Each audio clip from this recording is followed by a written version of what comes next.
திராவிடர் மற்றும் பழங்குடியின மாணவர்களின் மொத்த உயர்கல்வி சேர்க்கையை அதிகரிக்கவும், அவர்களுக்கு பாதுகாப்பான தரமான தங்குமிட வசதிகள் வழங்கவும் மதுரை, கோயம்புத்தூர், திருச்சிராப்பள்ளி, நீலகிரியில் அம்மாணவர்கள் பயன்பெறும் வகையில் 4 புதிய விடுதிகள் நவீன வசதிகளுடன் 100 கோடி ரூபாய் மொத்த மதிப்பீட்டில் கட்டப்படும்.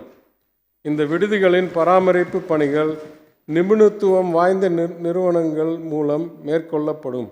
ஆதிதிராவிடர் மற்றும் பழங்குடியினருக்கான துணை திட்டம் செவ்வனே செயல்படுத்தப்படுவதை உறுதி செய்ய தனி சட்டம் ஒன்றை இயற்ற வேண்டும் என்பது நீண்ட நாள் கோரிக்கையாக இருந்து வருகிறது. இதனை ஏற்று இத்துணை திட்டத்தின் செயல்பாட்டிற்கு வலு சேர்க்கும் விதமாக ஒரு சிறப்பு சட்டத்தை இந்த அரசு இயற்றும். உரிய ஆலோசனைக்கு பின்னர் அடுத்த சட்டமன்ற கூட்டத்தொடரில் இதற்கான சட்ட முன்வடிவு அறிமுகப்படுத்தப்படும்.